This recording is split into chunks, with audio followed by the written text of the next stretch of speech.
now the Democrats are going to be suddenly, fiscal hawks, but they won't ever specify how they'd cut spending. Just don't cut spending on the social programs that actually help people like illegal aliens. We finally have a vote that was taking place in the House. The big, beautiful bill passed by one vote, 215, 214. Right. It's now going to move on to the Senate, and who knows what's going to happen from there, Richard. But what are the how important was this vote for Trump politically, and what happens now that these members are finally on record, all of them, in terms of being for or against the big, beautiful bill? The big, beautiful bill is the opening bell for the midterm elections, Tom. This bill encompasses really the entire scope of Donald Trump's economic policy agenda, a pro-growth agenda that's also populist, that was driving tax cuts for seniors, tax cuts for the folks working for tips, and actually increased the deduction for just about everybody in blue states for the state and local taxes that they pay. It's going to lead to a reduction of regulations, and it's setting the stage for further cuts through the appropriation process to reduce spending and to reduce the deficit.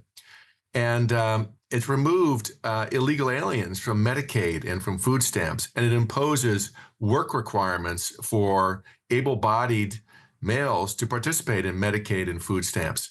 These are all very popular policies. And what you see is that every single Democrat lined up against the waitress at the corner diner and said she ought to be paying taxes on her tips. You see them voting to protect illegal aliens from losing their Medicaid benefits. Well, people don't want to be spending their hard-earned dollars for people that aren't even supposed to be here.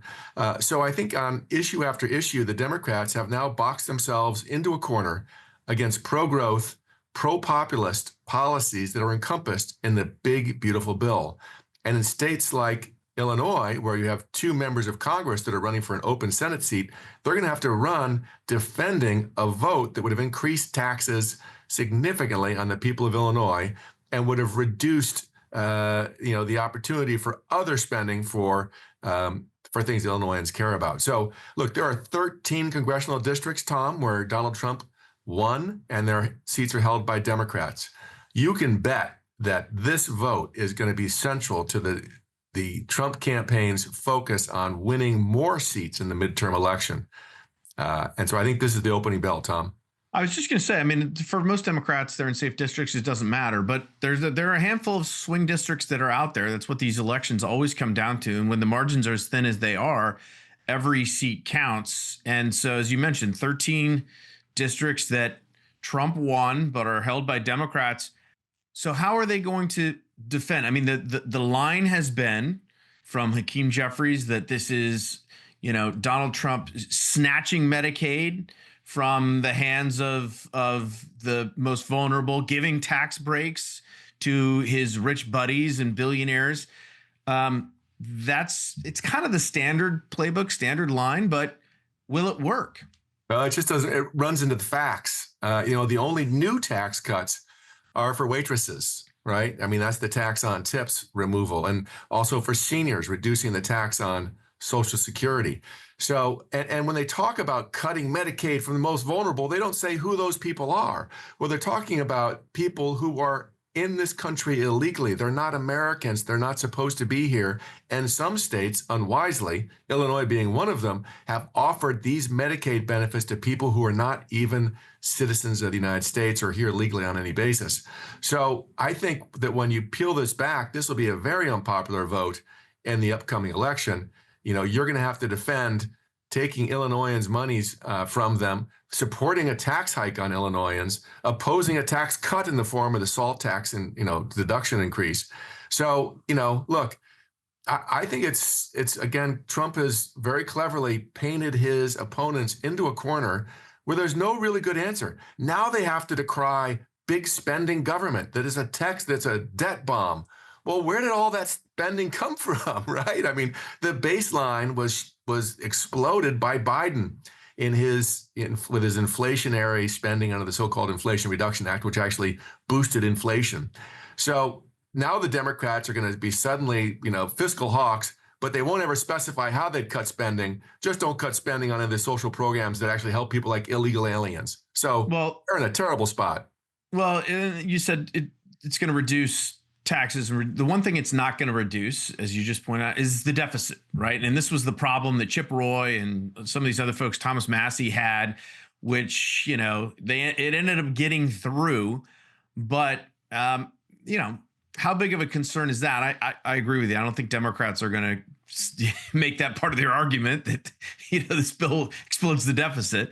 Right. Democrats for lower spending. Really? Yeah. No, I'm not sure that's going to work. But But right. I did see, there were a lot of folks there are a significant number of folks on the right who are not happy about the fact that the deficit is not getting addressed.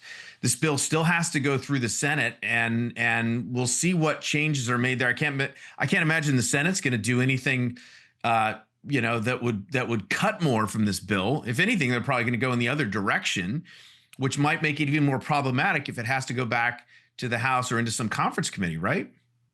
I'm not so sure. I'm not sure what the dynamics there are going to be. And it's really the people at the margin and what they're pushing for. But what I will say is that this doesn't, this sets an upper bound on the appropriations process. And there is a laser focus on taking the DOGE cuts and working them through the baseline. And so those are still ongoing. This does not foreclose further cuts through appropriations. And I think that's been the message to Republican members, which is, look, this is the budget outline. It gets our tax cuts through, the pro-growth agenda, the pro-populist agenda the president promised. We can address spending cuts in the appropriation process. So I think you'll see more to come there. That's going to be primarily on discretionary spending. This incorporates within the context of the Senate rules, you can only cut spending against mandatory programs. So you're not seeing the discretionary cuts yet under DOGE. We'll see those come summer and fall, and I expect them to be significant. The president has actually now called for a balanced budget. This is the first time in his 10 years on the public stage he's called for a balanced budget.